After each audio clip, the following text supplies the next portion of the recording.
Pesan haru Miska untuk Desta sebelum gugat cerai Natasha Rizky. Semoga ayah sholat lagi. Keretakan rumah tangga Desta Mahendra dan Natasha Rizky masih menjadi perbincangan hangat publik.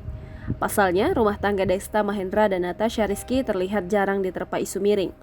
Bahkan keduanya pun sering tampil kompak di berbagai media sosial seperti Instagram hingga YouTube.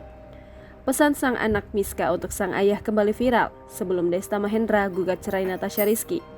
Dalam video tersebut terlihat Natasha Rizky bersama dengan 3 anaknya bersama Desta dan juga Vincent. Miska ngomong apa Miska? Katanya mau bikin ini lalapan katanya.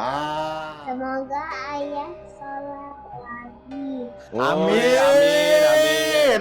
Potongan video ini pun membuat para netizen berkomentar dengan berbagai pendapat yang menganggap pandangan hidup menjadi penyebab keretakan hubungan Desta dan sang istri. Sebelumnya, Desta dikabarkan mengajukan permohonan cerai terhadap Natasha Rizky di Pengadilan Agama Jakarta Selatan. Gugatan cerai itu didaftarkan pada 11 Mei 2023 melalui e-court. Dalam gugatan tersebut, Desta tak mengajukan permohonan hak asuh anak atau harta gonogini. Sidang perdana cerai pun akan digelar pada 29 Mei 2023 mendatang. Jika Desta dan Natasha Rizky hadir dalam sidang perdana, majelis hakim akan memulai proses mediasi untuk mencari kesepakatan di antara keduanya.